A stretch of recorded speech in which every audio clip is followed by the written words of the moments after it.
And welcome to STC education. जैसे कि आप सबको पता है हमारी एक्सरसाइज 1.3 चल रही है और लास्ट वीडियो में हम एक्सरसाइज 1.3 के क्वेश्चन नंबर 3 तक कंप्लीट करके आए। आज हम क्वेश्चन नंबर 4 से स्टार्ट करेंगे। तो अभी हमारे पास क्वेश्चन नंबर 4 है तो उसकी मीनिंग समझे। देखो क्वेश्चन नंबर 4 हमें दिया हुआ है, क्या बता रहा है, express 0.9999 dash dash dash means ये क्या हुआ, टर्मिनेटिंग डेसिमल एक्सपेंशन है बट रिपीटिंग है, बरोबर ना, रैकरिंग है, रिपीट हो रहा है 9999, ठीक है ना, non terminating recurring expansion decimal expansion है in the form p upon q means ये आपके पास नंबर दिया हुआ है, बरोबर ना, इसको p अपॉन q फॉर्म में शो करना है। फिर आगे क्या बता रहे हैं, are you surprised by your answer, और इसका जो आंसर आएगा p अपॉन q फॉर्म में आप करोगे तो उसका आंसर जो है सरप्राइजिंग है। भाई आपका जो आंसर है वो सरप्राइजिंग है। With your teacher and classmate discuss why the answer make sense, भाई आप टीचर्स और अपने क्लासमेट जो हैं फ्रेंड्स हैं उनसे डिस्कस करो कि ये सेंस कैसे बना रहा है, भाई आंसर ऐसे पॉसिबल है, ठीक है। तो पहले तो करें हम निकालें आंसर। तो देखो क्या होगा, सबसे पहले तो आपको सपोज करना पड़ेगा, ओके, क्या सपोज करना पड़ेगा, x इक्वल्स टू क्या होगा 0.999 so one.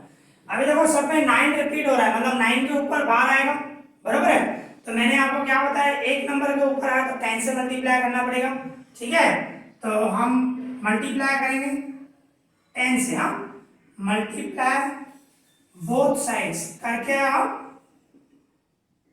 Both sides by 10, हम 10 से मल्टीप्लाई कर रहे हैं तो 10 से मल्टीप्लाई करें तो 10x, इसको 10 से इंटू करूंगा तो पॉइंट एक कदम आगे चली जाएगी 9.9999 सो ऑन ऐसे हो जाएगा, ठीक है। ये पहला स्टेप हुआ। दूसरे स्टेप में क्या करोगे, आपका जो आंसर आया है ये 10x equals to 9.9999 so on, इसमें से आपको माइनस करना है जो आपको दिया हुआ है x इक्वल्स टू पॉइंट के सामने पॉइंट रखना है, इस साइड 0 है और साइड 999 सो 1 कितनी बार भी लिख सकते हो, ठीक है। तो इसमें से हम माइनस करते हैं, बराबर। तो 10x में से 1x गए 9x इक्वल्स टू, अभी देखो पॉइंट के बाद 9 में से 9 गए 0, 9 में से 9 गए 0, 9 में से पॉइंट के बाद सब 0 0 आ रहा है तो पॉइंट के बाद 0 लिखने की जरूरत नहीं है, ठीक है ना। फिर ये करेंगे 9 में से 0 गए तो 9 हो, 9x इक्वल्स टू 9 हो। फिर क्या होगा, ये x से 9 से 9 उस साइड जाएगा डिवाइड में, ओके, तो 9 9 कट जाएगा तो x इक्वल्स टू क्या होगा 1 सिर्फ लिखो तो भी चलेगा, 1 अपॉन 1 लिखो तो भी चलेगा, क्योंकि हमें p अपॉन q फॉर्म में शो करना है। मींस आप खुद सोचो 1 अपॉन 1 को 1 से डिवाइड करो तो 1 होता है। तो वही आपसे क्वेश्चन पूछ रहा था, are you surprised by your answer, आप अपने आंसर से सरप्राइज हुए, यस सरप्राइज हुए ना, 1 अपॉन 1 तो 1 होता है, 1 को 1 से डिवाइड करो तो 1 होता है, यहाँ पे तो आपको 0.9999 दिया गया है, बरोबर है। तो आप अपने टीचर से और क्लासमेट से डिस्कस करो ये आंसर भाई सही है आपके हिसाब से, यस सही होगा।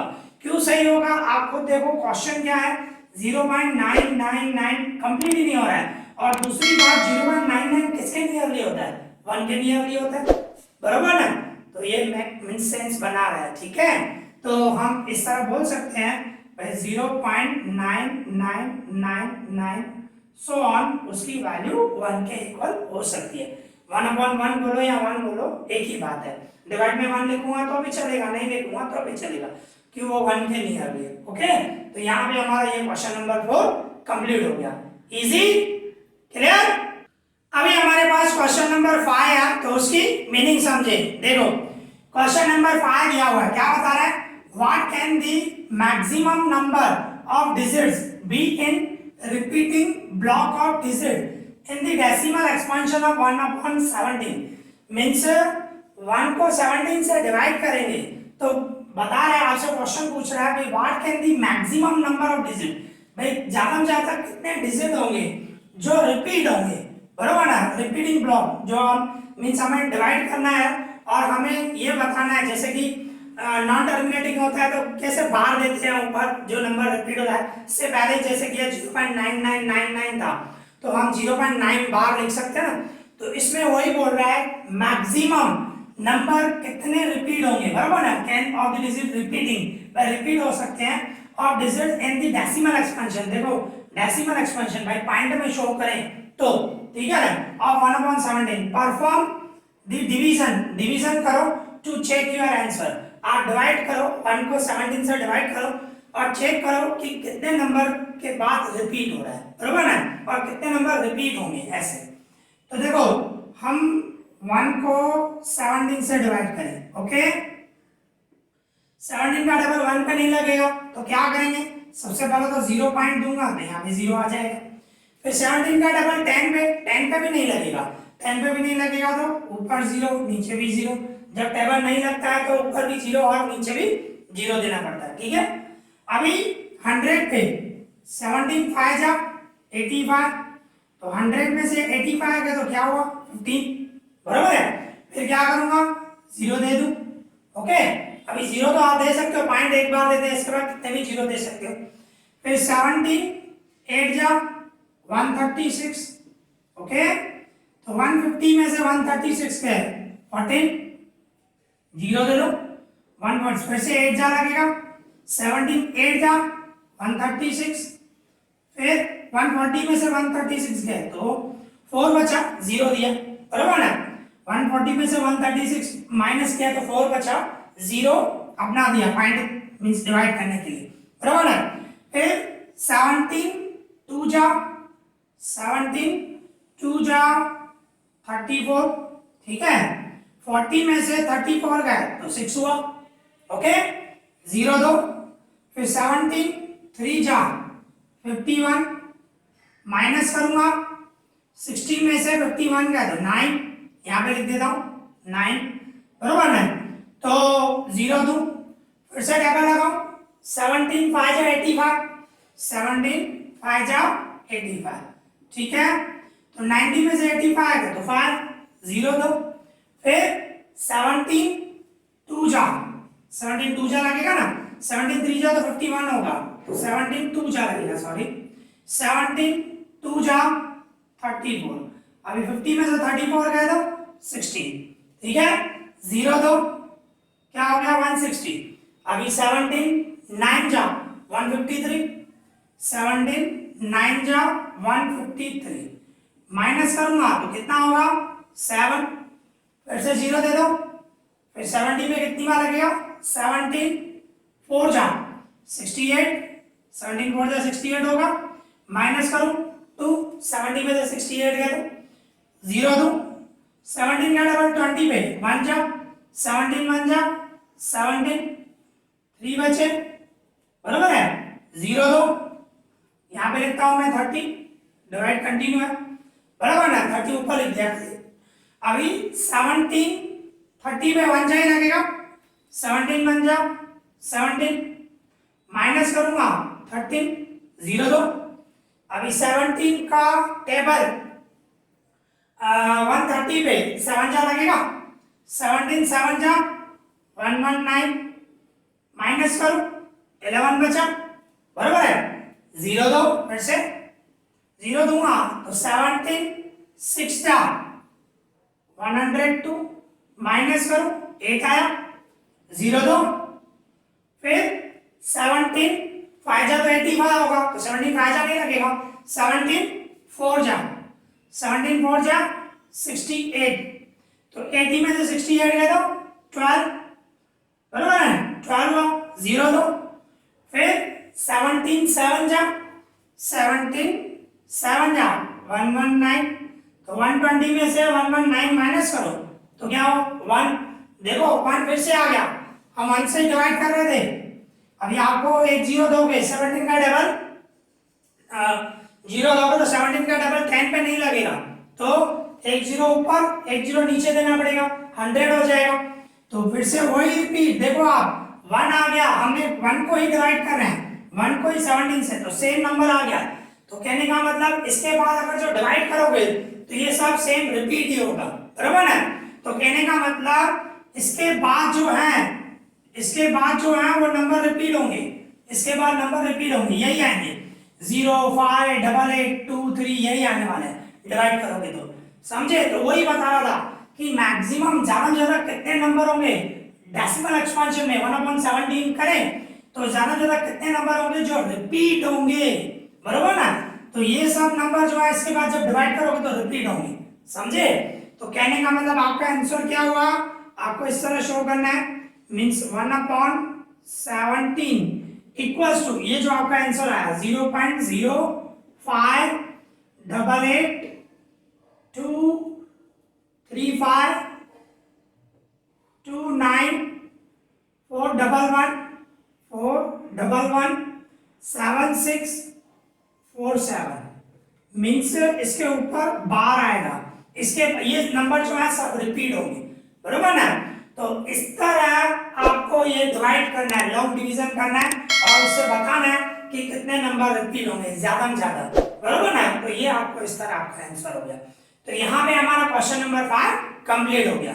Easy, clear? अभी हमारे पास क्वेश्चन नंबर 6 है, तो उसकी मीनिंग समझो। देखो क्वेश्चन नंबर 6 दिया हुआ क्या बता रहा है, लुक एट सेवरल एग्जांपल्स। भाई ऐसे थोड़े बहुत एग्जांपल्स को आप देखो, अपने सोचो, ठीक है? और रैशनल नंबर, जो रैशनल नंबर हो in the form of p upon q form में हो जहां q की वैल्यू 0 नहीं हो, where p and q are integers with no common factor other than 1, means 1 के अलावा कोई भी फैक्टर हो, जैसे कि भाई समझो मैं 5 डिवाइड में 1 लूं, मतलब 1 नहीं लेना है, कॉमन फैक्टर 1 नहीं, अदर देन 1, ठीक है? ऐसे एग्जांपल आपको सोचने हैं जिसमें जैसे कि 5 है, 5 के डिवाइड में 1 हमें नहीं लिखना है, 0 तो है नहीं, वो तो नेचुरली है, q नॉट इक्वल्स टू 0, तो हमें 1 भी नहीं सोचना है, ठीक है? तो ऐसे नंबर सोचो कॉमन फैक्टर भाई 1 नहीं है, ठीक है? कॉमन फैक्टर 1 नहीं है और 0 नहीं है, डिवाइड में q जो है 0 नहीं है, p और q इंटीजर है with no common factor other than 1, भाई दोनों का जो कॉमन फैक्टर है वो 1 नहीं हो, ठीक है? फिर आगे क्या बता रहा है, हैविंग टर्मिनेटिंग डेसिमल एक्सपेंशन। भाई टर्मिनेटिंग डेसिमल एक्सपेंशन, टर्मिनेटिंग मतलब पॉइंट के बाद डिवाइड खत्म हो जाए, डैश नहीं है। नॉन टर्मिनेटिंग भाई क्या आता है, मैंने सिखाया, आप आगे जो वीडियो थे उसमें आप सीख के आए हो टर्मिनेटिंग एंड नॉन टर्मिनेटिंग क्या होता है। टर्मिनेटिंग मतलब डिवाइड खत्म हो जाए, पॉइंट के बाद डैश नहीं आए, पॉइंट खत्म मींस डिवाइड एक्यूरेट हो जाए, जिसमें रिमाइंडर 0 है, बरोबर ना? सिखाया मैंने, तो वही बोल रहा है हैविंग टर्मिनेटिंग, वो टर्मिनेटिंग डेसिमल एक्सपेंशन हो, ठीक है?